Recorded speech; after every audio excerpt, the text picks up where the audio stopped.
Welcome বন্ধুরা, information 99 আপনাদেরকে স্বাগত জানাই। 1 জুলাই থেকে পাল্টে যাচ্ছে দেশের 5টি নিয়ম। জুলাই মাসের 1 তারিখ থেকে বৃদ্ধ ভাতা, বিধবা ভাতা, লক্ষ্মীর ভাণ্ডার এবং আরও কিছু আইন কানুন বদলে যেতে চলেছে। এছাড়াও মোবাইল রিচার্জের দাম এবং বাড়তে চলেছে এবং কতটা বাড়বে এই ব্যাপারে এই ভিডিওর মাধ্যমে আপনারা জানতে পারবেন। অর্থাৎ আগে রিচার্জ কত দাম ছিল, এখন রিচার্জের সেই মূল্যটি কত হলো, কতটা এক্সট্রা টাকা আপনাকে দিতে হবে। এছাড়াও ফৌজদারি আইনেরও কিছু পরিবর্তন এসেছে। 3টি আইনে কি কি পরিবর্তন এসেছে সে ব্যাপারেও এই ভিডিওতে আলোচনা করব। বন্ধুরা, এই ভিডিওটি খুবই গুরুত্বপূর্ণ হতে চলেছে, তাই ভিডিওটি মন দিয়ে দেখুন এবং মনোযোগ দিয়ে শুনুন, তাহলে অনেক কিছু বিষয়ে আপনারা ধারণা লাভ করতে পারবেন। বন্ধুরা, এখন মানুষের বাড়িতে একদিন খাবার না হলেও দিন চলে যাবে, কিন্তু মোবাইলের রিচার্জ না থাকলে বা ইন্টারনেট ব্যবহার না করলে দিন কিন্তু চলবে না। আর এই মোবাইল রিচার্জেরই দাম কোম্পানি অনেকটাই বাড়াতে চলেছে। কোনো রিচার্জের দাম বাড়িয়েছে, তার ভেতরে কয়েকটি গুরুত্বপূর্ণ রিচার্জের প্ল্যানের দাম কত ছিল আর কত হলো, চলুন দেখে নেওয়া যাক। সর্বপ্রথম পপুলার প্যাকটি হলো জিওর 249 টাকার 28 দিনের 1.5 GB করে ডেটা এবং আনলিমিটেড কল। এই প্ল্যানটি বেড়ে হয়েছে 299 টাকা। তারপরে আরও একটি পপুলার প্যাক হলো 2 মাসের জন্য 479 টাকা। এটা বেড়ে হয়েছে 579 টাকা, অর্থাৎ এক লাফে 100 টাকা বৃদ্ধি পেয়েছে। এরপর 666 টাকা এবং 719 টাকার প্যাকগুলোও বৃদ্ধি পেয়েছে। 666 টাকার প্যাকটি হয়েছে 799 টাকা এবং 719 টাকার প্যাকটি হয়েছে 859 টাকা। এছাড়াও প্রতিদিন ডেটা প্যাক ফুরিয়ে গেলে যে এক্সট্রা 1 GB রিচার্জের ক্ষেত্রে আগে 15 টাকা লাগতো, সেটা এখন লাগবে 19 টাকা, এবং যেটাতে 25 টাকা লাগতো সেটাতে লাগবে 29 টাকা।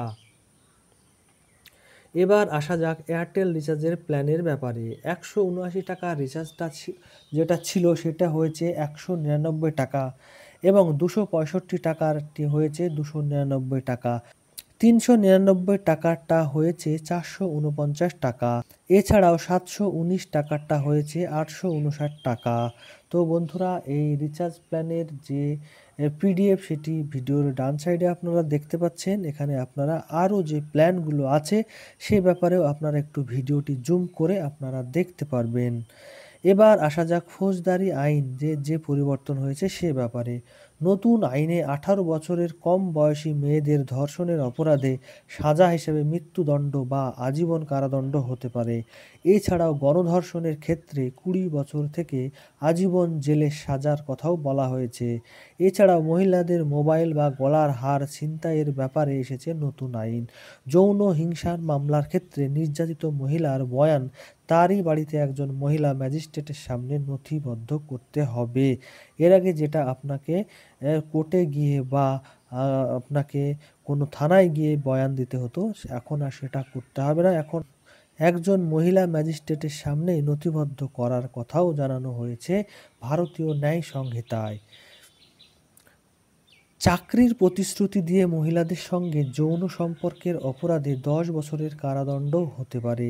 এছাড়াও সন্ত্রাসবাদ এবং রাষ্ট্রদ্রোহের মতো অপরাধের সাজার ক্ষেত্রেও কঠোর আইনের কথা বলা হয়েছে ভারতের নতুন আইনে। এবার আসা যাক বার্ধক্য ভাতা এবং বিধবা ভাতার আপডেটের ব্যাপারে। আগামী জুলাই মাসের প্রথম সপ্তাহ থেকেই ফের এই প্রকল্পের নতুন করে আবেদন জানানো যাবে।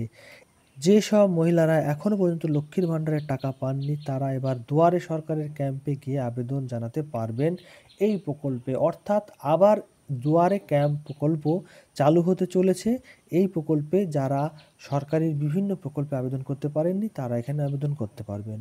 কিভাবে আবেদন করবেন, কি কি নথিপত্র লাগবে, সব তথ্যর ব্যাপারে এই ভিডিওতে আপনাদেরকে জানিয়ে দেবো। প্রয়োজনীয় নথিপত্র: লক্ষ্মীর ভাণ্ডারের জন্য কেবলমাত্র মহিলারাই আবেদন করতে পারবেন। বয়স হতে হবে মিনিমাম 25 বছর এবং ম্যাক্সিমাম 59 বছর। প্রার্থীর আধার কার্ড, স্বাস্থ্যসাথী কার্ড, ব্যাংকের অ্যাকাউন্ট থাকতে হবে।